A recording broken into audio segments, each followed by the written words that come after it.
Everyone welcome back to my channel. मैं doctor Sanju. आज discussion करने वाले हैं हीमोचूरिया के बारे में, इसलिए मैंने ये स्ट्रक्चर बनाया है। हीमोचूरिया यानी कि पेशाब में ब्लड आना। तो इसलिए पेशाब जो होता है ये किडनी फिल्ट्रेशन करता है और साथ ही साथ पेशाब बन के जो है यूरेटर में आता है और फिर ब्लडर में स्टोर होता है। इसलिए मैंने ये स्ट्रक्चर बनाया है। ये है किडनी, यूरेटर और ये है ब्लडर, और यूरेथ्रा से पेशाब बाहर हो जाता है। तो जब भी आपके पेशाब में ब्लड देखते हो उसे बोलते हैं ग्रॉस हीमोचूरिया, यानी कि आंखों से आप देख रहे हैं पेशाब में खून निकल रहा है या फिर ब्लडी है या फिर डार्क ब्लड कलर का है।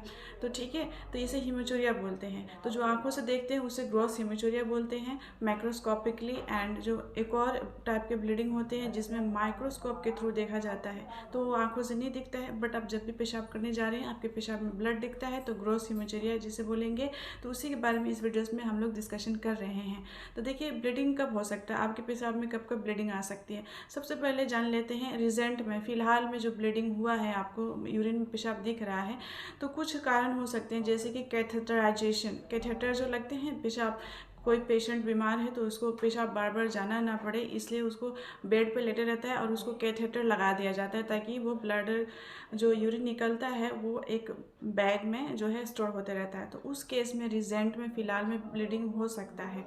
ठीक है, साथ ही साथ कुछ प्रोस्टेट का एग्जामिनेशन, मेल्स में क्या होते हैं ज़्यादातर प्रोस्टेट के कंप्लेन अगर आते हैं, प्रोस्टेट बढ़ जाता है तो उस केस में बायोप्सी किया जाता है, उस केस में भी रिजेंट में ब्लीडिंग हो सकता है। और कुछ स्टेंट वगैरह लगाए हैं उस केस में ब्लीडिंग हो सकता है। अब बात कर लेते हैं इन्फेक्शन के कारण की वजह से। इन्फेक्शन किस किस में हो सकता है, देखिए किडनी में इन्फेक्शन हो सकता है, यूरेटर में इन्फेक्शन हो सकता है, ब्लैडर में इन्फेक्शन हो सकता है। मेल है तो पेनिस में इन्फेक्शन होता है, फीमेल है तो वेजाइनल में इन्फेक्शन हो सकता है, या उसके यूरिनरी ट्रैक्ट में इन्फेक्शन हो सकता है। जैसे कि मेल में इन्फेक्शन ये पूरे ऑर्गन में हो रहा है, वैसे फीमेल में भी हो सकता है। तो ये ब्लीडिंग होने का इन्फेक्शन का कारण हो सकता है। मतलब कोआगुलोपैथी है, यानी कि उसका ब्लीडिंग नहीं रुकने वाला कंडीशन। जब भी कहीं कट जाए फट जाए तो उसको लगातार ब्लीडिंग हो रहा है, तो उस केस में भी जो है पर्सन को ब्लीडिंग हो सकता है। अब बात कर लेते हैं किडनी की बात। देखिए, अगर इन्फेक्शन यहाँ पे हुआ, यूट्रस में हुआ है या फिर सिस्टाइटिस जो ब्लडर में हुआ है या फिर यहाँ हुआ है, तो किडनी में इन्फेक्शन पहुँच सकता है, जिसे पाइलोनेफ्राइटिस कहते हैं। ये किडनी के छोटे छोटे सेल्स होते हैं जो यूरिन बनाते हैं, उसमें अगर इन्फेक्शन हो गया, ग्लोमेरुलोनेफ्राइटिस कहते हैं, अगर उस केस में भी इन्फेक्शन हुआ तो ब्लीडिंग हो सकता है। ठीक है, और साथ ही साथ अब बात कर लेते हैं कि एक और अनदर कॉज जो है ब्लीडिंग होने का वो है स्टोन अगर किडनी में बना, ठीक है, तो यहाँ रहता है, इसमें भी इस केस में कुछ केस में ब्लीडिंग हो सकता है। अगर वो स्टोन यहाँ आके यूरेटर में फंस गया तभी भी पेशाब में ब्लड आ सकता है। साथ ही साथ अगर वो स्टोन आके यहाँ फंस गया तभी भी ब्लीडिंग हो सकता है, या वो स्टोन आके ब्लडर में फंस गया तभी भी ब्लीडिंग हो सकता है। तो ये कुछ कारण थे। अब इसके कुछ होम्योपैथिक मेडिसिन जानेंगे जो वन बाय वन डिस्कस करने वाले हैं। तो सबसे पहले हम लोग बात करते हैं कुछ परहेज इसमें जान लेते हैं। अगर आपके ब्लड में जो आपकी यूरिन में ब्लड आते हैं तो साथ ही साथ इमीडिएटली अपने डॉक्टर से दिखाएं और इसके बारे में जानें। अब नेक्स्ट इसमें होम्योपैथिक सोल्यूशन जानेंगे, और जो इसके होम्योपैथिक सोल्यूशन में नंबर 1 मेडिसिन जो आता है वो है टेरेबिंथ। टेरेबिंथ जो होता है ब्लडी यूरिनेशन होता है और साथ ही साथ उसमें स्मेल भी रहता है और पेनफुल यूरिनेशन होता है। तो टेरेबिंथ 30 पोटेंसी में लेने हैं, सुबह शाम और इवनिंग में 2 ड्रॉप्स लेंगे डायरेक्टली ऑन टंग, 30 पोटेंसी में, बहुत ही इफेक्टिव है।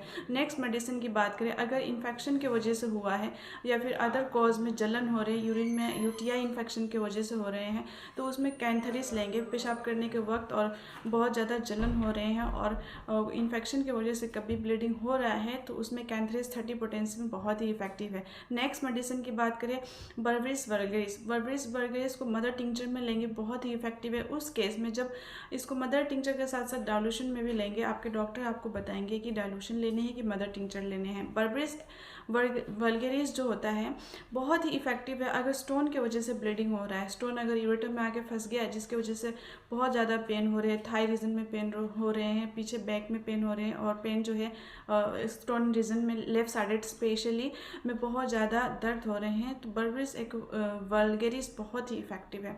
नेक्स्ट मेडिसिन की बात करें, ब्लीडिंग हो रहे हैं और कोई जलन भी नहीं हो रहा है, और उसमें बहुत ही इफेक्टिव मेडिसिन है चिनिमम सल्फ, 30 पोटेंसी में लेने होंगे और बहुत ही इफेक्टिव है। अब बात कर लेते हैं लाइकोपोडियम के बारे में। लाइकोपोडियम 30 पोटेंसी में लेने होंगे जब पेशाब में हो जो है सेंड लाइक कण आ रहे हैं, उसमें लगता है कि कुछ छोटे छोटे कण निकले हैं, छोटे छोटे रेड सेंड लाइक, तो बहुत ही इफ़ेक्टिव है। तो ये कुछ होम्योपैथिक जो है मेडिसिन हमने बताया। और साथ ही साथ अगर आपको कोई प्रॉब्लम हो रहे हैं, आप अपने पेशाब में ब्लड आ रहे हैं, तो अपने डॉक्टर से इमीडिएटली ज़रूर बात करें, क्योंकि क्या होता है कभी कभी ये सीवियर कंडीशन हो जाता है अगर आप जल्दी से अपने डॉक्टर को ना दिखाएं तो डेफिनेटली आप अपने डॉक्टर से बात करें, बताएं। और कारण बहुत सारे हैं, ठीक है। तो इसके कारण के साथ साथ एक और मेडिसिन है जो ब्राइट स्टेजेस में काम करता है, फॉस्फोरस 1 mg पोटेंशियम में आपके डॉक्टर बताएंगे कि डोजेस हाई लेने हैं कि लो लेने हैं, तो ये आपके डॉक्टर सजेस्ट करेंगे।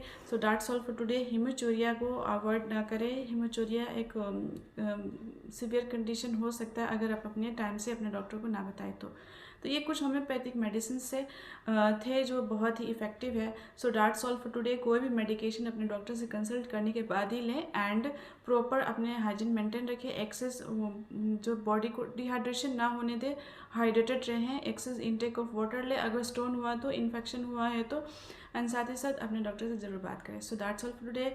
If you like this video, like, subscribe and share. Take care.